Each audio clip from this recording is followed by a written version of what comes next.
네, 안녕하십니까.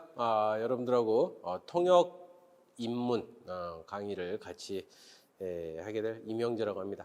여러분들 통역 입문인데요. 사실 통역과 번역이라는 것 자체가 여러분들에게 좀 익숙한 일일 것 같아요. 여러분들이 이제 한국에 와서 이렇게 살아가면서 한국어를 배웠고 또 자연스럽게 이제 한국어를 배우면서 여러분 모국어와 이 두 언어를 사용하게 되었죠.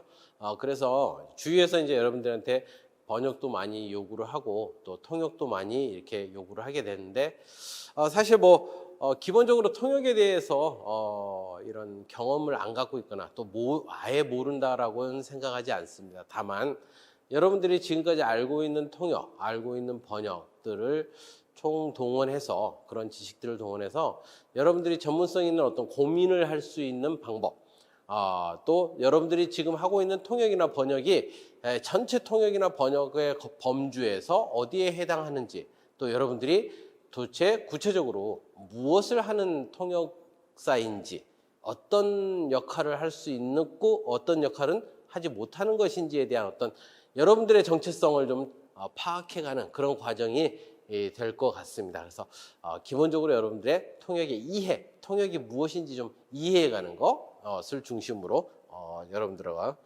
강의를 진행하도록 하겠습니다. 자, 오늘 1차 시에서는 여러분들하고 간단한 이야기를 좀 하려고 해요. 통역의 사회적 전환, 통역의 사회적 전환이라고 얘기를 했는데요. 사실 통역이라는 행위 자체가 굉장히 사회적인 관점을 가지고 있어요. 왜냐하면 통역은 의사소통의 현장에서만 나타납니다. 통역은 의사소통의 현장에서만 나타나고요. 의사소통의 현장이라고 하는 것은 사회적 관계가 발생을 해야만 의사소통의 현장이 발생을 하는 거예요. 즉, 번역은 사회적 의사소통이 일어나지 않는 곳에서도 번역은 있을 수 있어요. 예를 들어서 어떤 선생님이 인도의 문학 작품을 읽어보고 너무 감명을 받았다. 그래서 선생님 개인적으로 나는 이 문학 작품을 한번 한국어로 옮겨보고 싶다. 이런 개인적인 욕심 또는 개인적인 어떤 지식적 갈구 이런 것들을 목적으로 번역을 시도하고 번역 작품을 10년, 20년 이렇게 다듬어 가면서 자기의 어떤 개인의 어떤 목적 달성을 위해서 이렇게 번역을 할 수도 있어요. 하지만 통역은 상황이 좀 다릅니다. 통역이라는 것은 기본적으로 사회적인 충돌이 나타나야 되고요. 거기에서 언어적 차이를 가진 사회적 충돌이 일어나야 돼요. 예를 들어서 한국에 이렇게 여러분들 한국에 와서 한국 지도 그릴 줄 아세요? 한국 지도 많이 그려보셨나? 한국 지도는요 35를 가지고 그리시면 돼요. 자, 35 두 선을 연결하면 이제 한국 지도가 됩니다. 자, 이렇게 한국 지도 간단하죠? 자, 이렇게 한국에 둘러싸고 있는 자, 일본과 중국과 몽골도 있고요. 여러 나라가 있어요. 자, 이렇게 문화와 언어가 다른 이 변경의 지역에서 발생하는 것이 통역이고 번역인 거예요. 그러니까 사실은 통역이라는 것은 충돌이 없는 현장에서는 통역이 발생을 하지 않습니다. 자, 그래서 여러분들에게 통역이 어떻게 발전해 왔는지를 좀 생각을 해 보려고 해요. 번역은요, 그 역사가 어마어마하게 깁니다. 그렇지만 통역은 그 역사가 더 길어요. 번역보다 더 긴 게 통역이에요. 왜냐하면 번역은 문자라는 언어가 만들어져야 되는데 통역은 문자가 생기기 전에 이미 생겼을 거예요. 인간이 원숭이처럼 살았다고 한다면 그 옆에 무리와 우리 무리가 싸울 때도 통역을 했을 거예요. 누군가가. 자, 통역은 근데 기록으로 남아있질 않아요. 그리고 통역은 번역의 역할 안에 들어갔었어요. 그리고 통역은 왜 이렇게 기록에 남지 않느냐? 통역은 방금 이야기했듯이 어느 문화권의 중심에서 나타나지 않고요. 항상 문명이 또는 국가가 부딪히는 현장. 네, 그래서 통역은 이렇게 문화와 언어가 부딪히는 이 변경에서만 나타난다라는 거예요. 자, 여러분, 이거 한번 생각해 봅시다. 우리 중세시대에 십자군의 원정이 있었고요. 갑자기 세계사 시간으로 갑니다. 십자군의 원정이 있었고요. 또 중세시대 우리 몽골 원나라, 중세보다 더 위에죠. 10세기경에 원나라 징기스칸이라는 십자군의 원정과 징기스칸의 원정이 있었는데, 자, 전쟁은요 통번역이 일어나는 직접적인 현장이죠. 두 문화가 부딪혀서 문제가 발생하는 현장은 다 전쟁이에요. 전쟁. 자, 근데 옛날의 전쟁을 보자고요. 십자군의 원정이나 징기스칸의 원정 같은 경우 보면은 전쟁을 어떻게 하느냐, 1대1로 전쟁을 해요. 자, 내가 이러고 가고 있는데 나를 막아서면 어떻게 해요? 나와, 죽여. 전쟁 끝. 다음, 나와. 또 끝. 다음, 나와. 그러다 보니까 징기스칸이 어디까지 갔어요? 유럽까지 가버린 거예요. 십자군의 원정이 한쪽 방향으로 쭉 올라가게 된 게 바로 이런 전쟁의 역할이 됐죠. 그래서 이때는 문화가 통하지 않고 말이 통하지 않으면 어떻게 돼요? 적이었어요. 적. 그래서 통역이라는 것은 주로 변경지대에서의 어떤 무역적인, 그러니까 물물 교환이나 이런 것들에서 사용이 됐지, 전쟁이 일어나면 말이 통하지 않으면 적으로서 간주했던 거죠. 그런데 문제가 생겼어요. 20세기에 인류가 전쟁을 맞이하는데 20세기에 넘어오자마자 큰 전쟁 두 개를 치릅니다. 1차 세계대전과 2차 세계대전을 치르게 돼요. 1차 세계대전과 2차 세계대전은 통역과 번역이라는 구분을 만들어낸 시기예요. 이때 통역이라는 개념을 처음으로 만들게 돼요. 왜 인류가 이 전쟁 통해 통역이라는 개념을 만들어냈냐? 바로 처음으로 편이 있는 싸움을 하게 되죠. 전쟁을 하는데 우리 편이 있고 남의 편이 있는 거예요. 자, 이 싸움을 하게 돼요. 그 전에는 징기스칸도 그렇고 십자군도 그렇고 한쪽 방향으로 가서 나를 막는 사람은 무조건 내가 죽이면 됐어요. 근데 이건 커뮤니케이션을 해야 돼요. 의사소통을 해야 이게 누구고, 그리고 너가 누구 편이고, 내가 너하고 적인지, 그리고 너 친구들은 어디 있는지를 서로 물어보면서 싸워야 돼요. 1차 세계대전이 벌어지고 바로 이어서 2차 세계대전이 벌어졌어요. 자, 2차 세계대전이 벌어지면서 1, 2차 세계대전에 제일 먼저 발전한 게 뭐였죠? 암호라는 거죠. 암호. A 언어도 아니고 B 언어도 아니고 C 언어도 아닌 이 A, B, C가 같이 이해할 수 있는 어떤 언어가 필요하겠던 거예요. 그래서 암호라는 게 나온 거예요. 암호. 이게 없으니까 자꾸 작전이 상대방들이 이미 다 알고 있어요. 그러니까 암호라는 걸 만들었어.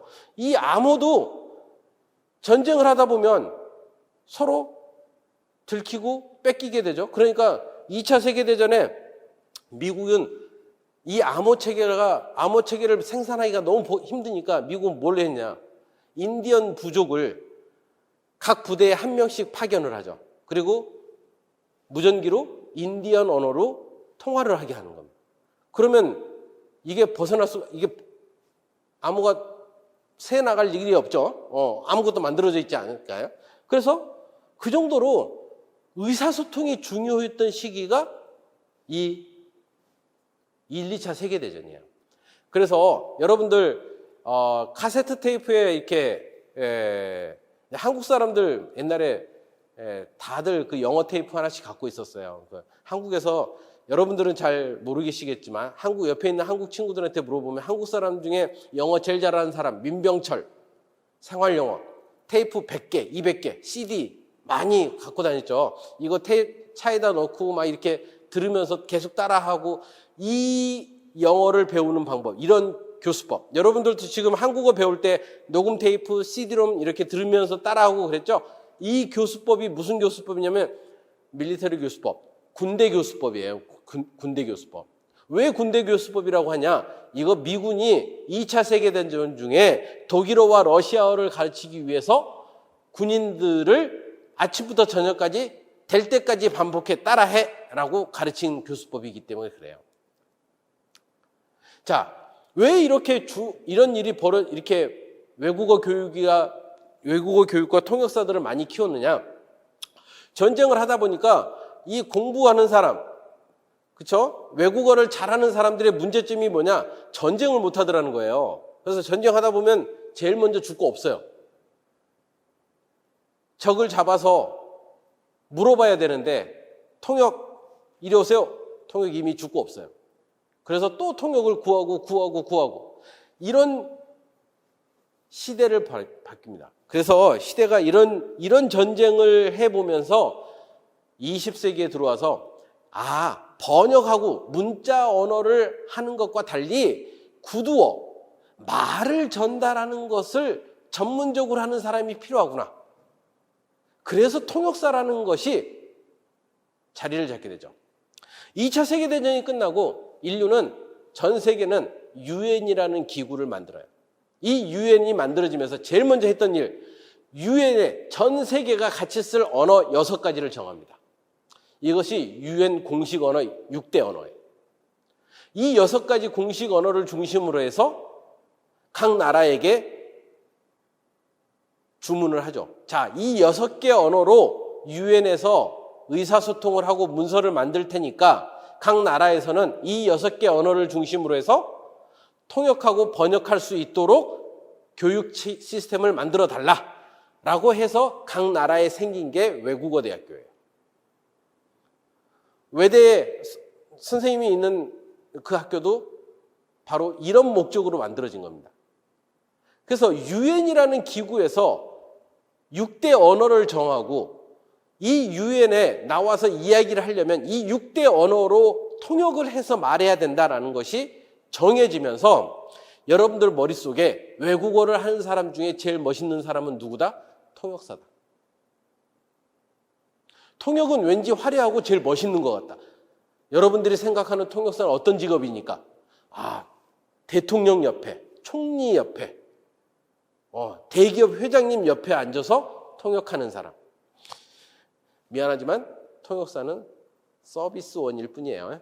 밥도 못 먹고 열심히 뛰어다니면서 다른 사람의 말을 그대로 반복해서 앵무새처럼 따라하는 굉장히 어려운 힘든 직업 중에 하나가 통역사입니다. 그래서 여러분들이 제발 통역사에 대한 꿈을 조금 좀 바꿨으면 좋겠어요. 너무 그렇게 하지 말아라. 자, 제가 이렇게 학습 내용 초반에 이렇게 길게 이야기하는 이유가 뭐냐면 여러분들이 통역이 어떻게 생겨났게 되고 현대 통번역학에서 통역의 개념이 어떻게 생겨났는지를 쉽게 이해할 수 있기 때문에 제가 간단하게 조금 길게 장황하게 설명했습니다. 아무튼 2차 세계대전과 유엔 때문에 통역이라는 게 동시통역이라는 게 자리를 잡게 됐다. 그 전에는 사실 통역이라는 개념조차도 없었다. 이렇게 생각하시면 될 것 같아요. 자, 그리고 이어서 통역이 20세기 통역과 21세기 통역이 조금씩 달라지고 있어요. 왜? 사회가 변화하기 때문에. 아까 통역은 뭐라 그랬어요? 통역은 사회적 행위라 그랬어요. 사회적 행위. 사회적 행위는 당연히 사회가 변화하면 이 사회적 행위 또한 바뀌겠죠. 그래서 최근에 등장하게 되는 게 지역사회 통역이라는 개념이 나타나게 돼요. 자, 그래서 오늘 1차 시에는 이 2개의 주제를 가지고 이야기를 하려고 합니다. 자, 좀 전에 이야기했듯이 통역이 왜 사회적 행위냐? 통역은 기본적으로 무엇을 하는 거예요? 의사소통을 하는 거라 그랬죠. 의사소통을 하는 것이다. 자, 이 의사소통을 하는데 통역은 A 언어 안에서 B 언어 안에서 하는 게 아니에요. A 언어와 B 언어라는 경계 지역에서 한다라는 거죠. 그러니까 민족이 다르고요. 뭐 남녀 석도 다를 거고 국적도 다르고요. 어떤 경우에는 인종도 달라요. 한국어와 영어의 번역, 한국어와 독일어의 번역은 한국어는 랭귀지 패밀리 자체가 다르죠. 한국어는 알타이어계라고 물론 알타이어계가 긴지 아닌지는 모르겠습니다만, 맞는지 아닌지는 모르겠지만, 알타이어계라고 말하고, 독일어는 게르만어계예요. 인도 유로피언 랭귀지 안에서 게르만어계 언어예요.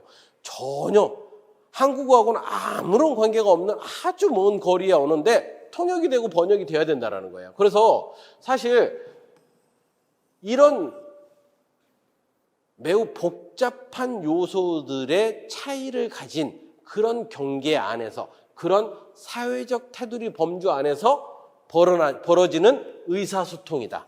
그래서 A 언어, 같은 지역, 같은 커뮤니티 안에서 같은 언어로 이루어지는 의사소통도 내 말이 맞다, 네 말이 맞다 싸우는데,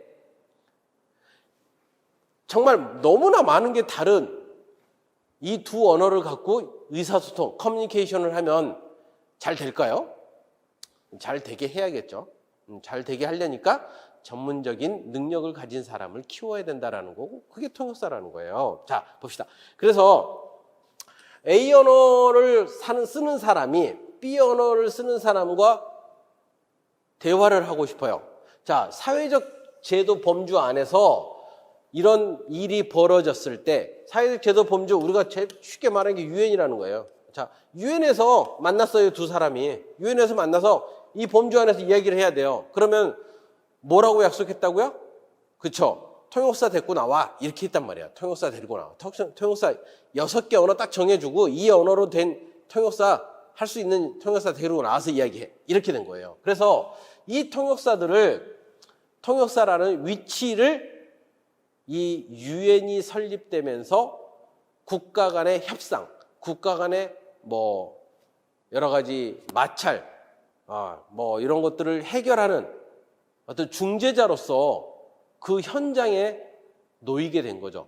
그러다 보니까 우리가 통역사라는 사람이 굉장히 화려하고 굉장히 중요한 역할을 하고 굉장히 대단한 능력이 있는 것처럼 이렇게 보여졌죠. 또 사실 그런 훈련을 열심히 받음으로써 통역이라는 역할들을 또 이런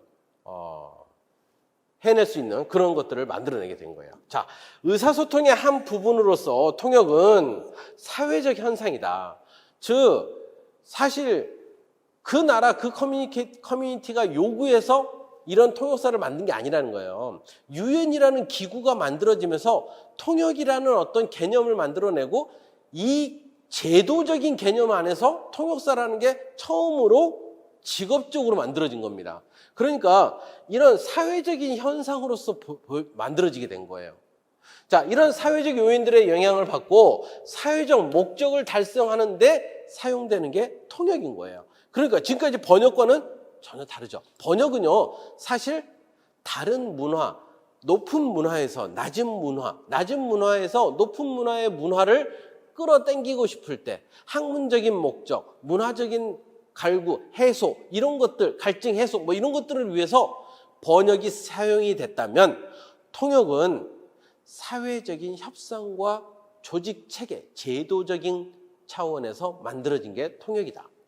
자, 이런 어떤 큰 차이를 가지고 있어요. 물론 선생님이 앞에서 이야기했어요. 통역이 그렇다고 해서 20세기에 처음 생긴 게 아니고 이미 인류가 언어를 썼을 때부터 통역은 있었을 거예요. 그런데 그것을 어떤 제도적으로 사회적인 어떤 가치로서 딱 규정하지는 못했었어요. 그런데 20세기에 와서 유엔이 들어오고 나서 이런 직업적인 통역사, 전문 통역사의 어떤 역할들이 부여가 됐다라는 거죠.